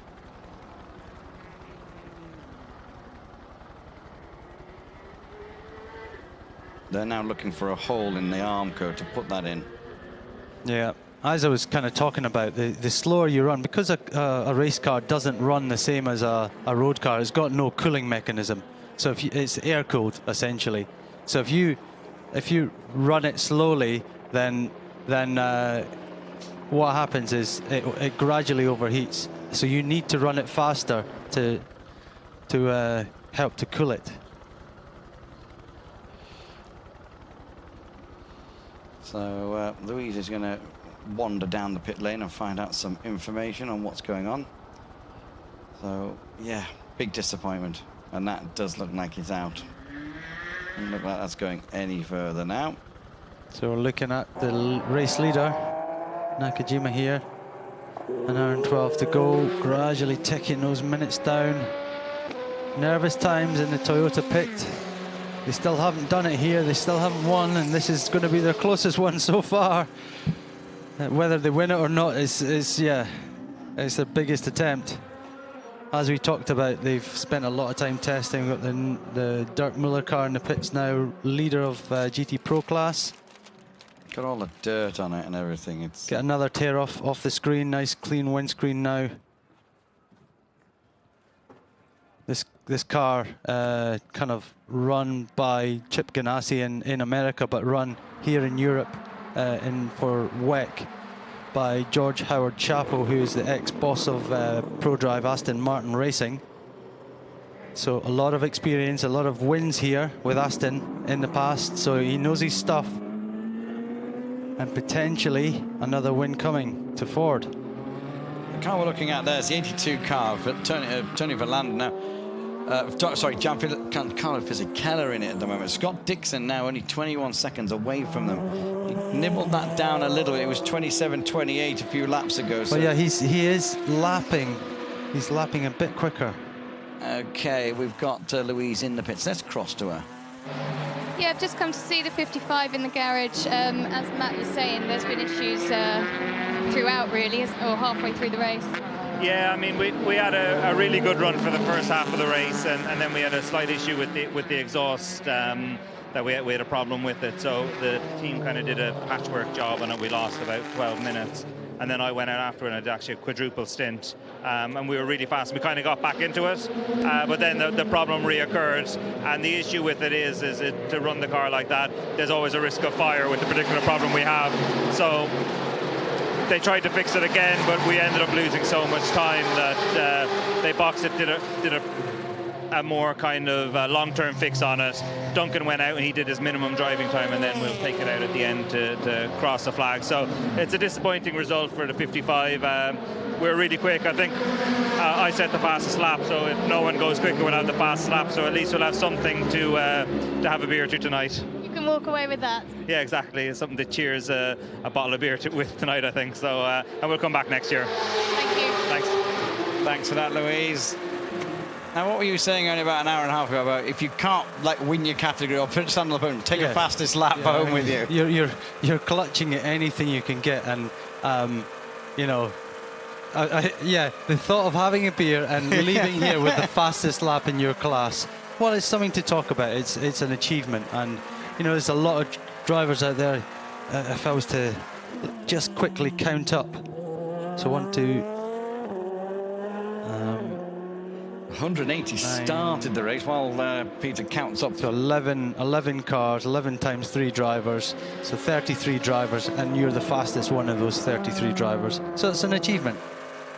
That's it. 180 drivers in the race at the start of it. 22 hours, 50 minutes ago, if I'm right when I'm saying that or something. But it's 60 cars.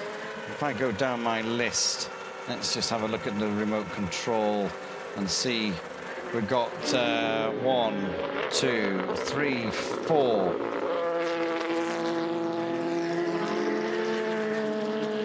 5, 6, 7, 8, 9, 10, 11, I think I've counted there. 11 cars out of the race, which when you think 60 started, they've been going for near enough 23 hours. So that's a pretty impressive reliability form when you think of what the dramas that a lot of these cars have. Unfortunately, for the 28 car, they have worked tirelessly hard, like all of the teams, and they've been in and out of the gravel. They've spun around, they've touched this, they've hit that, and unfortunately, it's something that's happened after they've gone off, as the car was seen pinned in there. We've got Andy Prio. Actually, we've heard from Andy Prio. We've never seen him in a race car this weekend, but Andy is with Louise. Andy, the 67 has had the bad luck from the very beginning of this race. As you say, the other cars are doing okay, but one of you was going to get it, and you've got it all. We've had all of our season's bad luck in one race, I think. You know, we had a great start. The car's been really reliable for the first 2 of 8 races. And, you know, a little part in the gearbox, and that's the race over before it began. Really hard on the team, because they've worked for, you know, well, 6 months to get the cars to this stage. It's been relentless, and they've worked really hard all week. So, you know, it's tough on the team.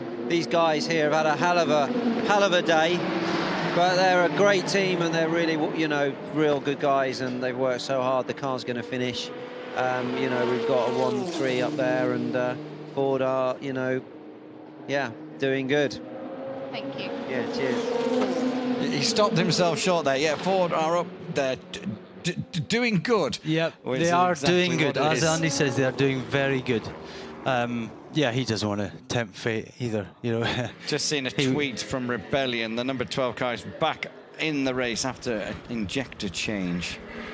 I think we're looking down on it there as well. So that's a team that we were kind of outside betting of being on the podium place. I think they've missed so much time, though, that they wouldn't actually be classified. You know, you have to do 75% distance or of the leading car. I don't even know where they are. Let's just go down to page 2. For the 32nd. The 32nd. Yeah. Oh, well. Marcel Fassler is in... Yeah, but they've only done 311 laps. Compared to... Actually, no, that's not too bad. That's not... Of course they will finish.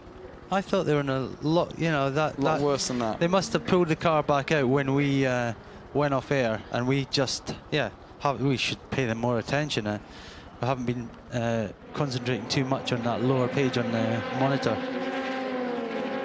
The second and third pages on the monitor, apart from the amateur category, which doesn't quite fit on there, is people who have had issues and struggled, but the AM category isn't amongst there as well. There's Ines Tattinger walking back. She will be gutted. Yeah. Tired and gutted. Yeah, very tired. It's an emotional ride. With only just over an hour to go, now she just wants to get back into the pits, and she's angry. She's frustrated, fed up, tired. And now you start to think about all that work, don't you? So potentially a bit grumpy as well, just because of the frustration of it all. You know, everyone approaches this race in a different way, and the number one thing is to get to the end, and then you've got the front running cars who are fighting for podiums and wins. I think that car had no ambitions as such to be on the podium. They just didn't have the pace. But their ambition was to finish. Yeah. And it's even more frustrating for the person who basically bins it. I mean, again, we don't know whether. Yeah, she has made mistakes and she's gone off on her own. But on this occasion, it could be that she did have a blowout, and that's just unlucky. And so I think Louise is going to go and ask the team what the situation is. So looking at the 84 car still running.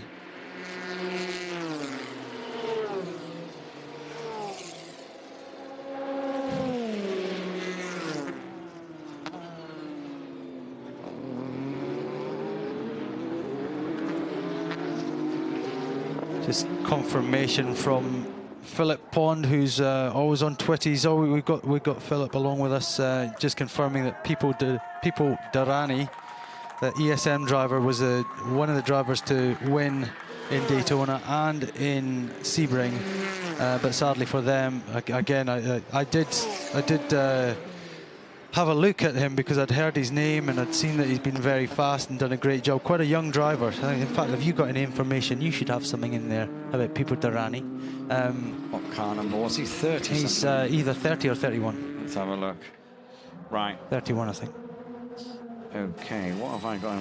Well, winner of the 2016 24 Hours of Daytona and the 12 Hours of Sebring. Yes. It's his second start. How old is he? 22. There you go. Young lad. You know, fair play. 12th here last year. Right, so it's not his first time here either. No. So he'll be back. You know, he's got a lot of years ahead of him in the sport. Obviously showing great promise. Got himself a good team there in ESM. They just haven't quite cracked it here in Le Mans, but they've certainly got on top of it in the States, winning those two big races. The gap at the front between the 5 and the 2, the Nakajima and Jani car, is 27.7. So that is kind of stabilised just as we pop on. But I did not know we were going to go on board with the number 2 Porsche there. I just thought we better keep you up to date with what was happening right at the front. I think Nakajima that lap actually didn't have the best run with traffic. He lost a couple of seconds to Jani, but... And that's probably the traffic that Neil's just gone through. Yeah, so maybe this time around Nakajima will be free of it and Jani will have the slower lap. Yeah. It's just yellow flag, it ebbs and flows, doesn't it? Yellow flag at Dunlop.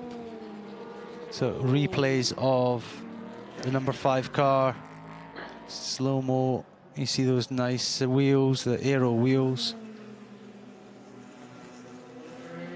Got the dirt on them. It's quite amazing. So much dirt and grime. You know, certain angles of that Audi look okay, and then you show it in a completely different angle and you're like, oh no, I don't like that. There is no angle of that Audi that looks okay. Okay. It's, you know. That's why we've got a yellow there. I don't know who it was who tweeted last night, but when they said it under the cover of darkness, it was looking pretty good. I thought that was quite a good... And Audi have built some beautiful racing cars, but that one... for me, just really isn't particularly pretty. They should be able to push that just down the hill and back on. Keating car out. Again, two